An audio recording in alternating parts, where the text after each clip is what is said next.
in. Oh, good. Hi, YouTube. Good morning. I hope everybody is well. Welcome to the Lurie Daniel Favors Show on SiriusXM's Urban View. We're talking powers and becomes action. I was just talking with the Urban View audience about some updates in the not primary question for Congressman Hakeem Jeffries. Now, what some of you on YouTube may not know is that Hakeem Jeffries is my congressman, and he was being challenged by my city council member, Chi Osei. I just explained this to Urban View. And the reason that's important is because we're talking a bit about primaries right now. And I want to just say that there has been sort of a thread throughout some of the comments that I've seen on the YouTube channel recently that have been kind of like, woe is me. What us gonna do? I is so challenged by all of this news. It's a lot that you pouring on us, Lurie Daniel Favors.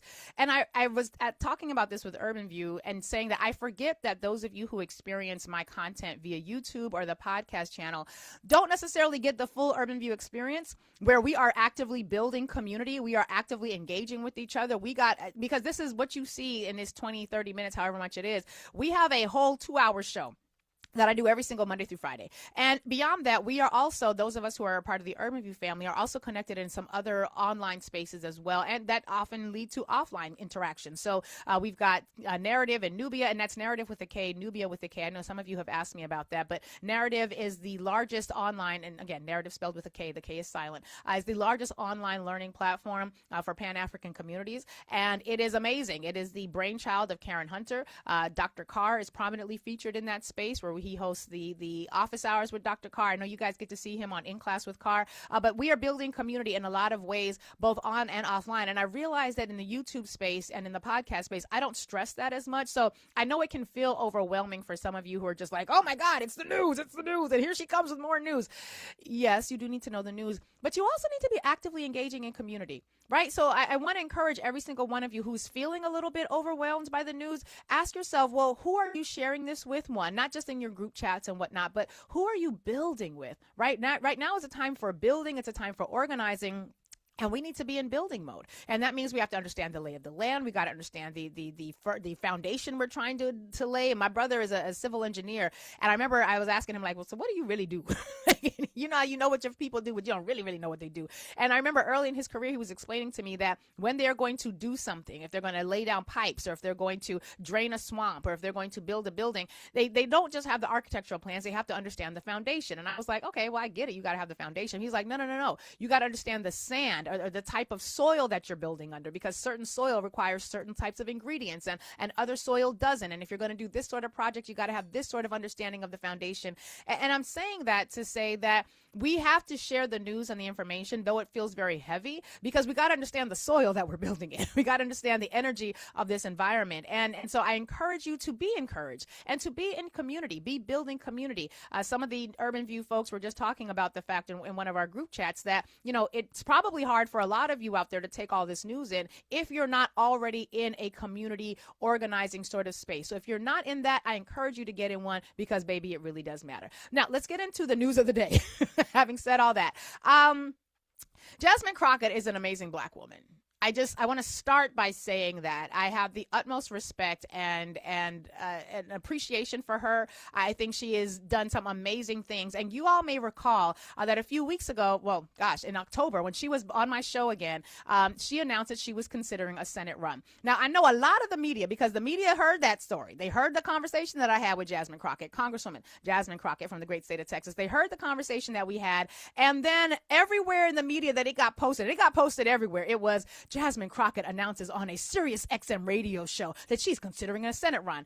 They conveniently left out the name of the show. The name of the show where Jasmine Crockett, the Congresswoman, announced that she was considering a Senate run was the Lurie Daniel Favors show on SiriusXM's Urban View Channel 126. I just think the record bears clarifying, because these news media spaces, especially when they're not from us, will often just be, giving you what they think is important, but I know that it is also important. But I want you all to take a listen to this clip because Jasmine Crockett was talking about some of the things that were going to drive her decision making. And this was a very important consideration for her, because the reality was there's a lot of factors to consider. She is in the Congress. She is a very successful congressional representative. And so moving to a statewide office in the Senate, because as a congressional representative, you represent your district. And what is it, like just under 800,000 folks on average in a congressional district? I'm off on that number, but it's around there. It's under 1 million.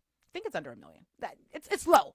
The Senate, for her representing the state of Texas, that's what, 30 million some odd people. So I want you all to take a listen to this clip where Jasmine Crockett talks about this very thing, talks about the factors that went into her consideration. Because a lot of you out there is being very, very fugazi about this woman's announcement. It's a whole lot of Democrats out there doing that, oh, I don't think she should run because, she's not, we don't think that she could do the statewide, and I don't know if she can run, and it's going to be a primary, and she shouldn't. I want y'all to just hush for just a minute. But I also want you to take a listen to this clip, and you're going to get a chance to, obviously, y'all know on YouTube, I'll be sharing my screen. Take a listen to Jasmine Crockett on this show, the Lurie Daniel Favors Show on SiriusXM's Urban View, channel 126. We're talking powers and becomes action. Listen to what our good sister had to say as she determined what was going into her consideration. Let's take a listen. Now, you mentioned this district, and you have noted previously that your district has been redrawn. Do you plan to continue running to represent in the district that you will now be located in? I have no idea where I'll run. These are my three options. Currently, we're waiting on the court to come down with a final opinion as to whether or not these lines will go into effect immediately or not. Our filing period is about to open, so they only have a little bit more time because you got to know where you're running. So we're expecting that we're going to get a court ruling here shortly on whether or not the lines go into effect for this election. So the lines may stay like they are, which means nothing changes about my district. They may change to what was signed into law. And that means that I would be moved into another district. And then the other option is every other day there's a poll that comes out that makes it clear that I can win the primary for the U.S. Senate race in Texas. And I am looking, because if you want to take my seat of 766,000 away, I feel like there has to be some karma in that, to where I take your seat that is for 30 million away. So we are, the primary is the primary. That's cool, but you got to win the general. So we are doing some testing here shortly to see if I can expand the electorate. I don't really believe in traditional polling. Because traditional polling, basically you call somebody or you contact them, however you're going to contact them, and you ask them if they plan to vote. And if they say they're not planning to vote, then you end the questions. But the reality is that when we ended up with the President Barack Obama, it was because of people that had never been inspired to vote, deciding that they wanted to vote for him. Same thing with Donald Trump. And I think that the key to winning Texas isn't about looking at the current electorate. It's about expanding the electorate.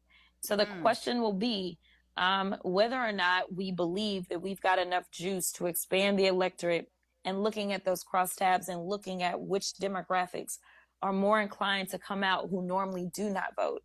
If we can expand the electorate, then I will strongly be considering hopping in the Senate race. Now, here's one of the reasons why this conversation matters. When we're talking about someone like Jasmine Crockett, this is not frivolous, right? This is not frivolity. This is not an ego situation. You heard her say there very, very clearly that she was considering a few factors. Number one, what was the Supreme Court going to do with these racist redistricting maps that the state of Texas had decided to use at the mid-cycle, right? Now, redistricting happens every 10 years, starting in a year, ending in one, because the redistricting data that we use to draw maps for electoral districts is drawn from census data, which happens in year 0. And so the fact is that it's really important that you have a sober-minded approach, because you heard her say there are a few things. Number one, this is not just about the primary. There's going to be a Democratic primary. There are several people now running for this seat. It's a slightly fewer people running for the seat now that the Supreme Court has concurred that, or has agreed that Texas can use these racist maps. And so you heard her say there that the maps could have stayed the same, in which case she might have been more inclined to run for her same district. The map lines could change, in which case she would have to decide what would her new district look like. And my latest reading of some of the data was that they had taken her district from a Democratic like +8 to a Republican +20. It was something crazy. And that's one of the reasons why with redistricting lines, I can nullify. If I'm malevolent, if I'm malevolent, if I'm evil, can't remember how to say the word. If I am an evil person and I'm drawing the district lines for your district, I can nullify all of your voter turnout simply by cracking or packing your community into spreading them out, by cracking them into as many districts as possible, possible, or packing them all into as few districts as possible, or stacking them, which is another element of redistricting that we're not going to get into right now because the news is news and I want to get to the rest of it. I also want to say that in that particular episode, Congresswoman Jasmine Crockett and I also had an extensive conversation about a man who had her name in his mouth. You know, sassy, S-A-S-E-Y, who be very, very, very prolific on things that he knows a lot about vis-a-vis sports. But when it comes to politics, it is clear that the brother he's not there when it comes to his level of knowledge. And he had her name in his mouth. And in the same conversation, I asked her about that, and she was very clear that she didn't need to mention his name and I didn't need to mention his name. I just also am saying that because I want to point out the fact that later on in that day, after that same interview, he issued an apology. So I'm just saying, people don't be trying to give us credit here on Urban View, but I'm going to do I'm going to take a page from my sister, Reese Colbert, who likes to show us what it means to toot your own horn. And shout out to her and her husband, who is now the mayor of Upper Marlboro, Maryland. Shout out to you, Reese Colbert. But one thing I love about Reese is that she's like, no, I'm going to toot this horn. And so I'm going to toot the horn of Urban View. I'm going to toot the horn of this show because I know people be listening. I know you be listening. You don't like to cite us because that's all y'all do, black people, particularly black women. But that's all right. So we going to just leave that there. Just a bit of a bookend, if you don't mind. Now, the Supreme Court, as I mentioned yesterday, did issue its opinion, and even earlier today, the Supreme Court did issue its decision on those redistricting maps in Texas, and they basically said, yes, Texas, you are going to be allowed to use these racist maps that were specifically and intentionally designed to dilute black and brown voting power. And so that's given us some additional insight that Jasmine Crockett is now using, insight into what the maps actually look like, insight into where she should determine is best for her. Now, you heard what she said. Winning the primary is one thing, but it's also about turning out populations that traditionally do not come out to vote, which is often us. And us is in her content. We are in her, not her catchment area, but we are in her target market. That would be us. Us who don't often come out, but could also change the tide. Now, it's also caused a lot of consternation. And I don't think it's because she has had one of the blackest rollouts to a campaign that I've ever seen, but she has definitely had one of the blackest of rollouts to her I said presidential campaign. Was that prophetic? I don't know. I don't know if that's the anointing I feel or just a slip of the tongue. Either way, I said it. But she had to consider some things for her senatorial run. And one of the things she had to consider was how she was going to come out. And she came out with a clip that basically shows her side profile listening to Donald Trump, talking with her name in his mouth. It's a weird thing about these men with all this ego who can't seem to keep Jasmine Crockett's name out their mouth. I want you all to take a look at this clip where she's talking about this very thing from in a conversation with Laura Coates. Laura Coates, who got her start where? Urban View, Channel 126. In fact, I am sitting in the seat and in the time slot that Laura Coates used to have before she went to CNN. Again, just a little bit of a tooting of the horn and a patting on the back because we're going to give Urban View its respect. Now, I want you all to take a listen to this clip. Amina, this is the clip with Jasmine Crockett in conversation with Laura Coates. You've got it up. Okay, great. What you've got up is not what I got up because I don't even have my screen shared yet, but I think we're about ready to hear it now. Let's go.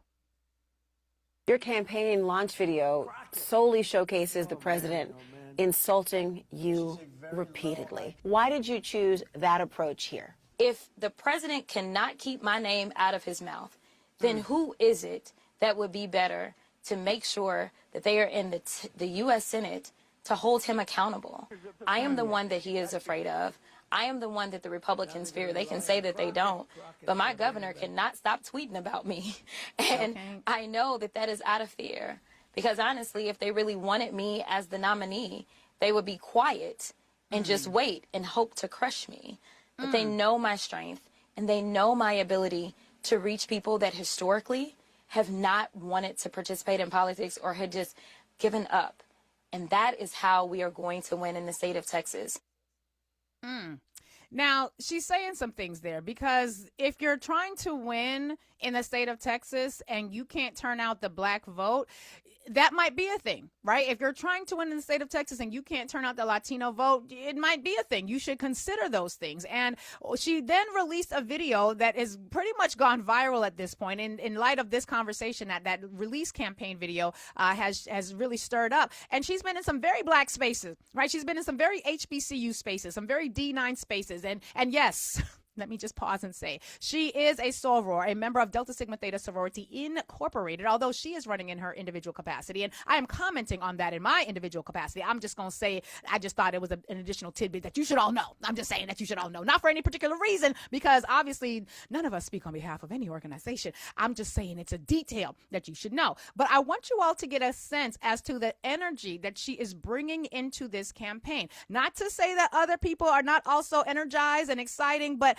I want you all to take a listen to this video. It was released yesterday, and frankly, it's dope. Now, you're going to first hear the portion I'm talking about that really impressed me was the part at the end. Although the beginning, you're going to hear her in her campaign speech. And then because of blackness, you're going to also hear a musical accompaniment at the end of her speech. Oh, you cut that out? No, I mean, I put it back in. I wanted that in. I don't want that cut out. That's one of the best parts. Okay, can we play it back in? Can we add it in? Okay. All right. So that clip is going to come in just a second. But I want you all to pay attention here because she is doing something to me that feels like she has captured the zeitgeist. She is doing something with the campaign, the way she's rolling it out, the way she's having these conversations, because she is correct. Greg Abbott, the governor of the state of Texas, cannot keep her name out of his mouth. He has been tweeting about her incessantly. Donald Trump talking about her incessantly and calling her low information, low IQ. Now, because of, accuracy. Just because of accuracy. I think it's important that we know a little bit about who this sister is, because we should know these things, because she's bad to the bone. And it's not just because I think, she's bad to the bone. She actually technically is. Now, this is a sister who started out her career as a public defender. She is a civil rights attorney. She is, of course, now she was also a state representative, and now she is a congresswoman. And she has pretty much led an entire career dedicated to public service. She began her march for justice, it's according to her bio, to run for this Texas State House of Representatives. She was this singular black freshman and the youngest black lawmaker in Texas during the 87th legislative session. She navigated what has been considered one of the most conservative realities in Texas history. She filed more bills than any other freshman while she was in office. She assembled a coalition that got landmark criminal justice reforms in the House and brought more accessibility and accountability than ever before. She is a founding member of the Texas Progressive Caucus, as well as the Texas Caucus on Climate, on Energy, and the Environment. As a state representative, she was fighting for economic opportunity as a part of the Business and Industry committee. She was advocating for reform and as a part of the Criminal Jurisprudence Committee. She was one of the lead architects of the 2021 Texas House quorum break, which brought a lot of national attention to what was happening when Texas was basically trying to force representatives to participate in votes on the House floor, on the state House floor, that were going to be completely detrimental to their constituents. So this is a sister who knows some things. She knows some things, and she's very good at what she does. And so it's been interesting to me to not just see the attacks against her from the Republicans. It's some of the Democrats that need to be called to the front. Some of you Democrats have decided, oh my God, I can't believe Jasmine decided to run. There's no way she's going to win. And what you're not saying is because she's black and a woman. And a lot of you are saying, I really thought James Tallarico should have this seat. And I can't believe Jasmine Crockett would be so selfish to throw her hat into the ring. Baby, it's called a primary for a reason. Now, I love James Tallarico. I've interviewed him on this show. I think he's a phenomenal candidate. He's done a lot of amazing work in the state of Texas. Best of luck to all of them. But this idea that we should be telling this black woman who is overly qualified, overly accomplished, overly capable of doing things, that she should not do the thing that we all know she's capable of doing, that feels racist. It feels misogynoirist. It feels like something that we should have let go. Y'all ain't learned your lesson with Kamala Harris. And by the way, I thought y'all loved primaries. Isn't that what y'all said? Y'all wanted Joe Biden to have a primary. Not y'all, YouTube. I'm talking about them other people. They said they love primaries. They said they love it. They can't believe Joe Biden ain't had no primary. They wanted primary. Well, now you got your primary. And it's still not good enough because she's a black woman. I said it, but I want you all now to take a listen to this video clip of her speaking, and then, because of blackness, musical accompaniment at the end. Take a listen. Well, I'm done with politics as usual. I'm done with going along to get along, and it gets us nowhere. I'm done watching rural hospitals and public schools close their doors. I'm done watching parents be afraid to send their kids to school or the mall or the movies because Republicans have flooded our streets with guns. I'm done with the senators sitting around doing nothing while Trump takes your hard-earned money, skims your Social Security, slashes Medicare, and gives tax breaks to billionaires. I'm done. I'm done watching the American dream on life support while Trump tries to pull the plug. The gloves have been off, and now I'm jumping into the ring. I'm asking for your support to be the next United States Senator from the greatest state of Texas. People respect strength because I am Texas tough. I think at the end of the day, nobody's looking for weak people. I've received emails. I remember an email I received just a few days ago from a gentleman here in Texas. And he said to me, please run for the U.S. Senate. He told me that he is a Republican. So I want to be clear. While I am not going out and saying, oh, let me try to talk like a Republican or be a Republican, people respect strength.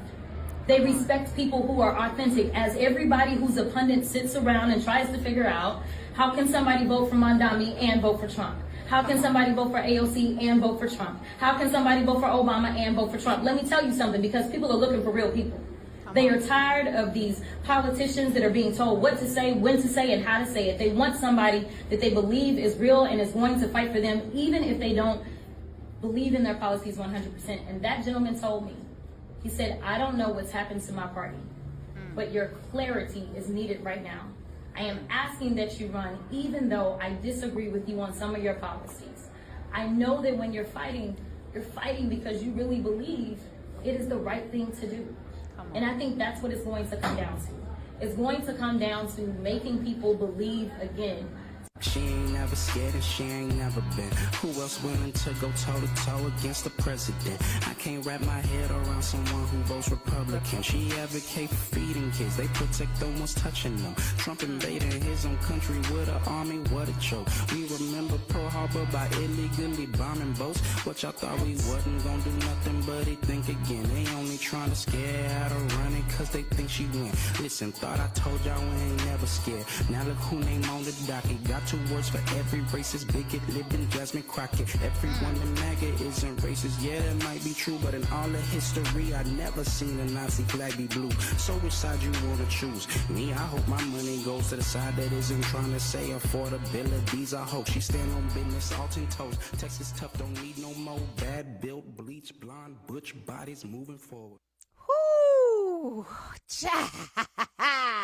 This is a moment in blackness. It's a moment in blackness, and I love the collaborative nature of the music. I love her clarity of speech, and I also love that this is not a uniform or not a universal thing. James Tallarico, I want to refer back to him very briefly because he is somebody who I think has done a lot to move the conversation forward about what real Christianity is and what white Christian nationalism is. And as a white man who is an educator and a theologian, he's somebody who really can speak to these issues. Again, I've interviewed him on this show. I've interviewed both of them on this show. I think they're both phenomenal candidates. But James Tallarico had to put out a notice to his supporters to basically tell them, chill the fuck out. Like, what is you doing? Like, Jasmine Crockett is my colleague. Like, I appreciate her. And so I want you all to take a listen to this clip. This is James Tallarico doing what should be done. This is how you should be doing these things. So shout out to him, giving us a reminder that, you know, everybody ain't like what's their percentage? I don't know what their percentage is, but everybody ain't like them. Everybody ain't like them. All right, Amina, let's hear James Tallarico. Hey, Team Tallarico. I just wanted to hop on here and record a quick video for y'all. Lots of news in the race today. On behalf of all of us, I want to welcome Congresswoman Crockett into the Democratic primary race. I chose to run for the honor of being your next U.S. Senator because working people deserve someone who knows how to fight and knows how to win in Washington. We always knew this was going to be hard. And I am so proud of what we've built so far. We've shattered grassroots fundraising numbers. We've built an infrastructure of 10,000 volunteers, just like all of you, who are already putting in the work to win in November.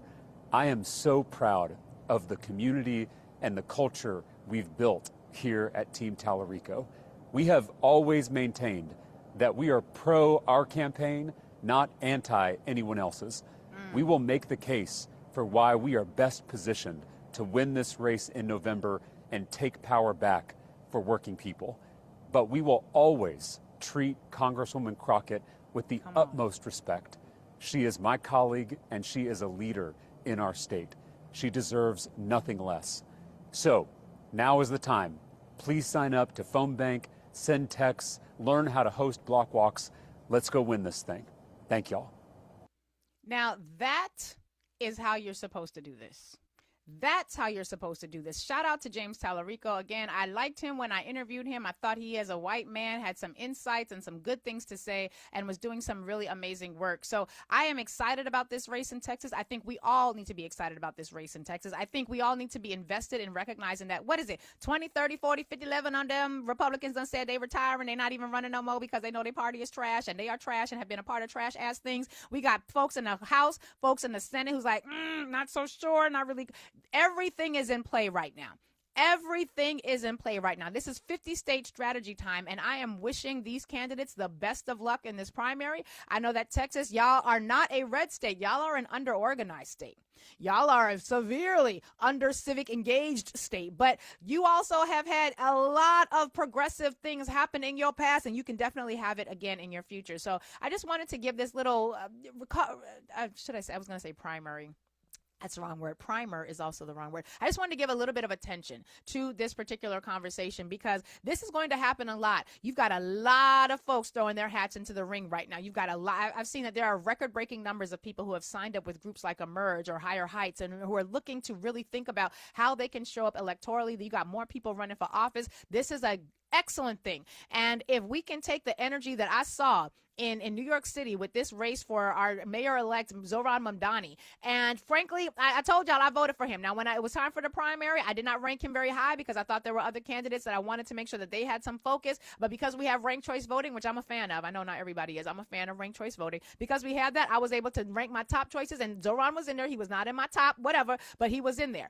And I was very excited to vote for him in the general election because this is what is happening. I just got off of a call with one of our funders who basically gave us insight that said our little organization, speaking about the power of civics, the Center for Law and Social Justice at Medgar Evers College, the numbers that we put out in terms of canvassing, door knocking, phone banking, texting, we drove the success of the cohort that we are a part of. People are excited. And our target market is our voters from our community between the ages of 18 and 35 who are not traditional voters. We had people opening the doors and talking with our canvassers. We had people picking up the phone and answering when our interns and our CLSJ team members were giving them phone calls in our phone banking. We had people who responded effectively and with an engaged spirit in our text banking. We have had turnout at our events. People are excited. People are engaged. People are also very afraid, which means you have to give them something to believe in. And that's one of the reasons why I'm very excited about this race. I think it's emblematic of a lot that could be happening in this country. And frankly, a lot more that we need to happen in this country. So shout out to Jasmine Crockett. And I'm going to say shout out to James Tallarico for doing what needs to be done and what we need to see more of.